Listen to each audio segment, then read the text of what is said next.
Hello, y'all, and welcome back. So today I wanted to tell you the story about what happened to my finger. Before I get into the story of the slicing and the dicing, I want to tell you a little bit of background about my family.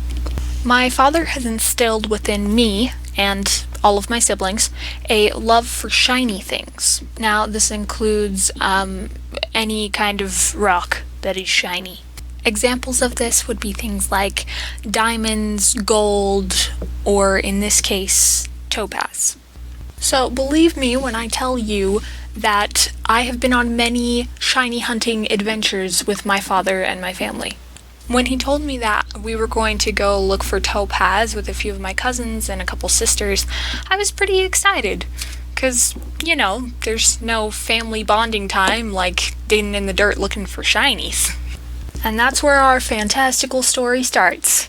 In a magical land of tumbleweeds and terrifying bugs called Topaz Mountain. When we got there, we had great fun.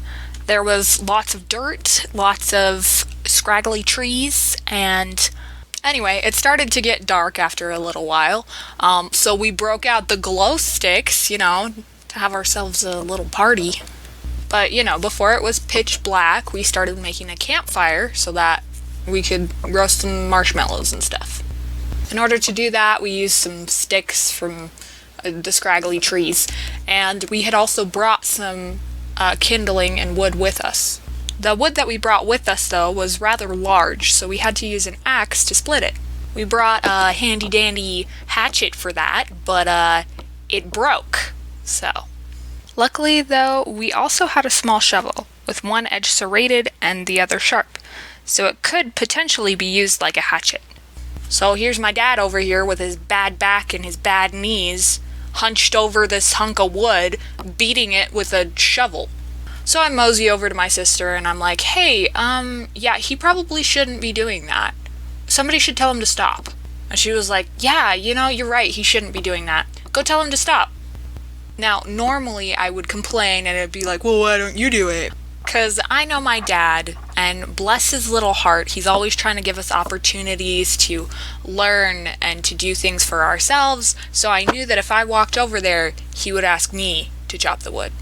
But, chopping the wood didn't seem too hard, and I wanted to help him. So I walked over to him and I was like, hey Dad, don't you think we have enough wood? Like, you should stop doing that. And he was like, oh, okay. Yeah, well, why don't you do it then? So I said, sure, Dad, I'll do this for you. Now, in my defense, it was getting a little dark at this point. So I started trying to chop wood with this shovel, which is a lot harder than you'd think it is. Actually, that's not true. It's probably about as hard as it sounds. And I wasn't really sure how to hold the wood, so I just kind of grabbed it from the top and then was trying to hit it with the shovel. And after my first swing and miss, now let me remind you, I'm not playing baseball here, I'm chopping wood. That should tell you something about my hand-eye coordination. It's not the best. Now I'm going in for a second swing and my dad looks over at me and he's like, whoa, you need to move your finger that's on top there before you chop it off. And he's laughing and joking about it. And so I listened and I took my finger off and I was like, oh, you're right. Go in for the second swing and I miss. But don't worry, third time's a charm. And somehow, after only one swing, my finger is back on top of the wood. Make sure you listen to your parents, kids. So, sure enough, I hit it and start gushing blood everywhere. And I look down and I'm like, well, that's a lot of blood. And there's no pain yet, so I'm just thinking in my mind, well, it's okay. My dad's a doctor. He'll just patch me up and I'll be good as new. So I calmly walk over to my dad and I'm like, hey, Dad, I cut open my finger. And he just looks at me with this blank stare and he says, shoot. I didn't prepare anything for this. And that is not like my dad. My dad is always very, very prepared. So now I was kind of starting to panic. I was like, oh great, well now what do I do?